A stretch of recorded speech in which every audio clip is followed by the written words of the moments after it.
Are at magluluto muna tayo ng garning may sabaw.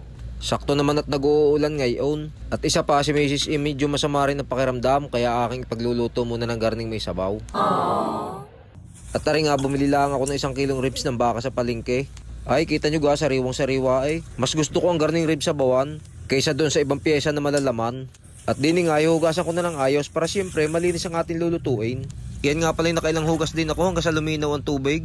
Dini naman sa parting are tayo magagayat ng sibuyas. 2 sibuyas ang ating gagamitin dyan. At tara, umpisahan natin timplahan din sa pressure cooker. Unay aring pamintang buo. Tapos ilalagay na natin yung ginahit natin 2 sibuyas. Tayo maglalagay din diyan ng konting bitchin.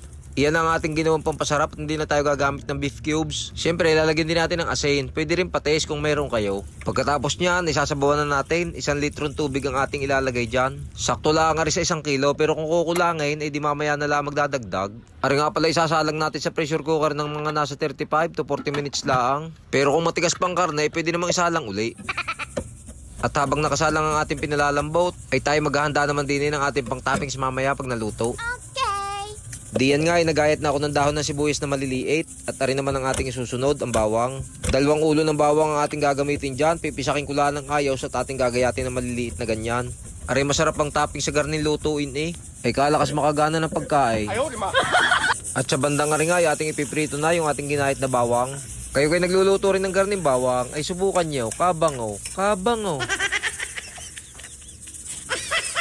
At taray luto ng ating pritong bawang. Sa pagpiprito nga pala ng garne, huwag nyo masyadong tutustahin. Dapat iganyan laang golden brown. Dahil pag yan ay nasubrahan sa luto, inapait.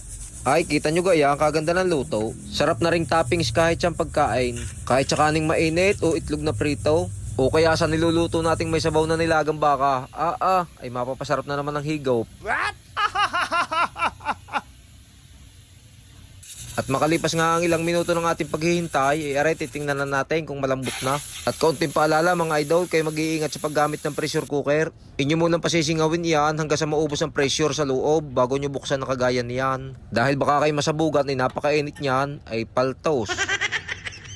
At dini nga itutusukin natin ng tinidor. Titingnan natin kung malambot na. Ganito ako tumingin ng karne, kung malambot na tinutusok ka muna ng tinidor. At sa tingin ko ay ayos na sa akin ang lambot na aray. Kaya inilagay ko na yung ating panghuling ricado, yung dahon ng pechay. At aray pakukuloyin lang natin ng isa para maluto yung dahon ng pechay at ayos na yan. At aray luto na nga ang ating masarap na nilagang baka. Ay, kita nyo yan. Hindi na nga pala ako naglagay din ng ibang ricado kahit patatas ay hindi rin naman kinakain din yung patatas.